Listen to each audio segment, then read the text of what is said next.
the man who plays Kareem Abdul-Jabbar so expertly in the fun Winning Time program. So successful on HBO, they've already picked it up for a second season. Sunday nights, new episodes at 9 Eastern Time. Solomon Hughes, good to see you, sir. Oh, thank you so much for having me on. You got it. I mean, the first time I saw you on screen, I definitely cursed. I went, holy, yeah, right. Like, yeah, it's like, whoa. Right? Yeah. I mean, spitting image, and then you open your mouth, and it's like, okay, like you've got this thing down. That'd be, what? So Solomon, hold on, the radio audience is about to return here. Solomon Hughes of HBO's Winning Time, the rise of the Lakers dynasty, here on the Rich Eisen Show on HBO and HBO Max. Our terrestrial radio audience has returned. Solomon Hughes, who plays Kareem Abdul-Jabbar, is here. First time you saw yourself in the goggles and the uniform, did you have the same reaction that I did? Which was absolutely. Like, oh I mean, God. the makeup and the hair department, just the work that they did. I mean, everybody that had a part of this project just brought their A game. And so, you know, when I walked into the trailer and saw the wig, I was like, I had this moment of like reverence. And then, of course, you put the goggles on. But it was just, I mean, it's just from top to the bottom. It's just the details that people paid attention to. Is just, it really made it so much easier to get to step into the space of being this great character. And I assume you were like the rest of us, and I didn't play basketball at Cal like you did. Reverence for Kareem Abdul-Jabbar from birth, right? Oh, absolutely. I mean, he's like the prototype, right, for when you're thinking of a dominant center. And so, you know, growing up in Southern California, the Lakers were my team, and he was literally the center of that universe. And so, so it was. The other thing is, as an actor, trying to embody the confidence of such an incredible basketball player was fun and very challenging, because when I played, I was like anxious and terrified, and so like stepping into like just his dominance was also something pretty special. Well, the first couple of episodes of Winning Time, and when we see you, you hardly say a word, right? Yeah. Like so you're acting without actually speaking, right?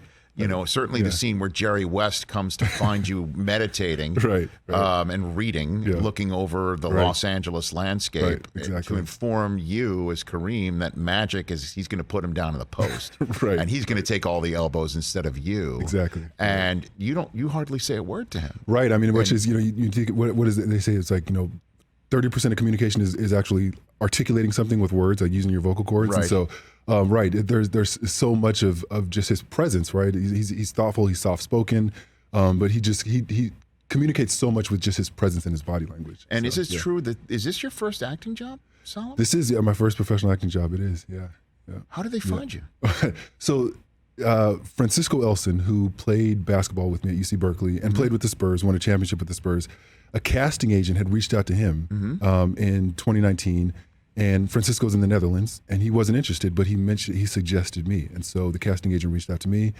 And, you know, honestly, Rich, I tell people, right after I graduated from college, I moved down to LA, and I had two goals in mind. I was going to pursue a professional basketball career, but I was also interested in acting. And so I went as far as meeting with a talent agent, and it was like the most dismissive meeting I've ever had. I mean, it was like the guy so clearly articulated that I was wasting his time. And so like literally like the door shut on my face. And so I'm someone who has always had a fascination and an interest in this space because film and TV and theater have had such an impact on my life personally. And so, so when the audition opportunity came my way, I was just excited to just put myself out there and just, you know, get an answer, a yes or no. You know, this is like after years of just like literally looking on Craigslist for opportunities in local shorts. Like this was, at the very least, I get an answer. And so, yeah, after 2 auditions, I found out I got the part, and I was like, what? So, yeah. How did you approach playing Kareem then when you were trying to get ready for such an important audition? Man, you know, like literally like just I liken it to how I prepped for writing a dissertation, right? Just like the ultimate research process, just like pouring myself into everything, watching all of his interviews. I mean, we're blessed that we're in the YouTube era, right? Where there's lots of footage that you can draw from. But I mean, I've been reading the stuff that he's been writing about himself since I was a kid. You know, Giant Steps is one of the first big books that I read growing up. Is that right? And so, yeah. And so, and you know, his documentary, Kareem, A Minority of One, which it's incredible. I feel like of the people that are part of this project, I definitely benefited from Kareem being pretty generous about how much he shared about his life. Because, I heard that you had reached out and he was not terribly interested. I don't think many Lakers of that era are terribly interested Right. I mean, I've gotten the opportunity to meet Jim Chones, and he was awesome. He was in Cleveland with us. Obviously got to meet Norm Nixon. And yes, well, true, because Devon has been in that chair. Right, exactly. And playing his here. dad. In this is kind of crazy. Right. Yeah. And so yeah, I mean, I'm hoping that with time, people will see that this project, this story, it's coming from the hearts of like real deal fans who have so much admiration for it, just how they literally changed sports. So. And I just love all the touches. We talk about it all the time. All the touches, from the way it's shot and the way the communication between the the characters goes down. And sometimes it's real, and we wonder what's real and what's not. And just the little touches about the pop culture part of the era. Right. When I saw you dressed as the Kareem in the pilot in Airplane with the kid next to him, like they got down every like look at it on the screen right there. Like that's it. And you're dressed as and the same cockpit. Come on, that's the same cockpit that they shot Airplane in. Yeah. They got the same cockpit for this? Cockpit, right, yeah. Wow. That line where you tell your dad to drag Walton and Lanier up the court, Exactly. Well, and then afterwards, you're just like, bleep off, kid. Right. And that kid was so great. Landon Gordon, such an incredible actor. He's great. We had a lot of fun that day. I mean, that looked just like it. Awesome. Oh my gosh. Just seeing John C. Reilly walking around his bus. I mean, do you just bust out laughing a little bit sometimes or what? Everything. I mean, from Adrian Brody to Jason Segel to Jason Clark, it's like, I definitely had maybe a month of just like the fanboy stuff where every time I saw them, I was like, do I say hi? Do I not say hi? Right. And then, then you're colleagues and you're working together. But yeah, I mean, just the amount, to your point, the amount of detail that hair and makeup and set design put in, it's really fabulous. Yeah, I mean the forum too, just to see the forum like it's back in the day, exactly. And just to see the outfits and the cars and the stuff of the era. Solomon Hughes here, who plays Kareem Abdul-Jabbar on the Rich Eisen Show, and so you spent time as a Harlem Globetrotter as well. That happened. Okay, I played 13 games, so I guess I qualify because I went through the training camp. So yeah, that counts. That 13 counts, right? So it was. By the way, I have not played one single game as Harlem Globetrotter, just in case. Generals? No. That would be more Rich's swag. Not at all. I wasn't a general. I wasn't anything. I've been to Washington, and I've been to Harlem, and I've been around the globe. Right. But other than that, what was that like for you? I don't think they do this anymore, but in I guess it was 2002, they put together a team that would play exhibition games against college teams in the preseason. Right? And so I think the NCAA changed the rule around that a few years ago, where now you just can play other colleges essentially. And so the team, it basically consisted of former college players who aspired to play pro ball and former NBA players. And so yeah, it was quick. It was 13 games. It was the training camp was as brutal as anything I've ever done in my life. And a lot of the former NBA players who were playing with the Globetrotters were saying, yeah, this is as tough a training camp we've ever seen. And I think part of it was they just wanted to see who could last on the road. Because the idea was you would go from that team to then playing on the team that would do the performances and the tricks.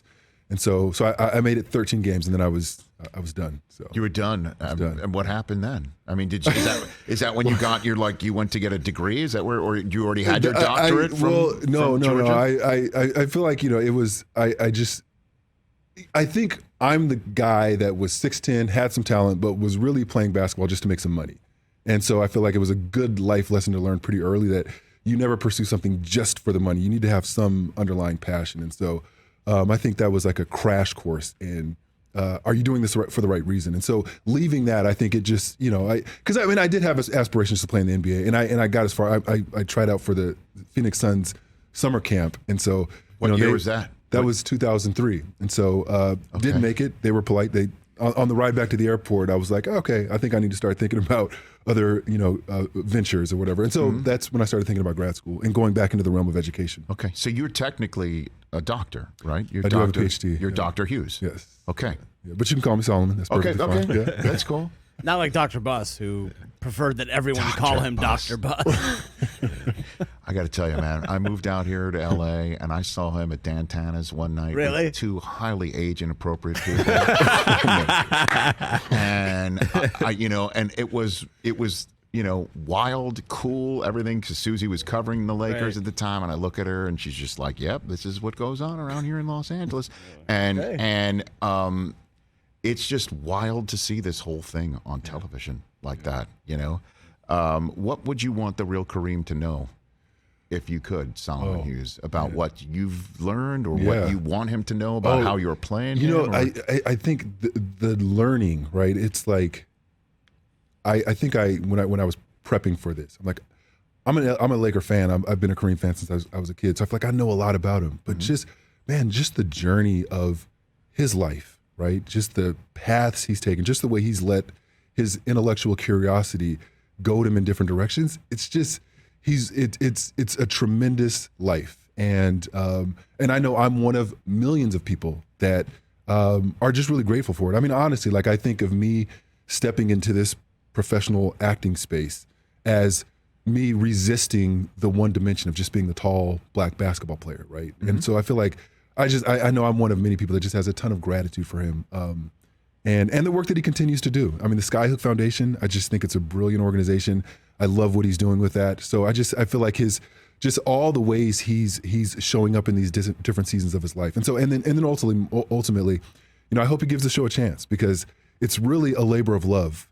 For everybody, just every day, just put into the pot their best effort. And we're getting good feedback about the show, because the beauty of a show is it's not just 60 minutes. You get time to tell about the multiple dimensions of people's lives, and so I'm hoping with time people will give it a chance. What's the one mannerism of his that you think you've picked up? Which one? So he's his pace of speaking when he's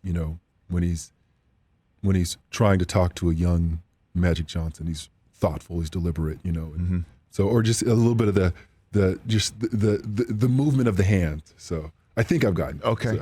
So. By the way, did you hear your voice just changed? You just went into your. Went down. Okay, so then let me ask this question: are you more proud, Solomon Hughes, of you picking up his mannerisms or nailing his skyhook in these scenes while you're attempting the skyhook?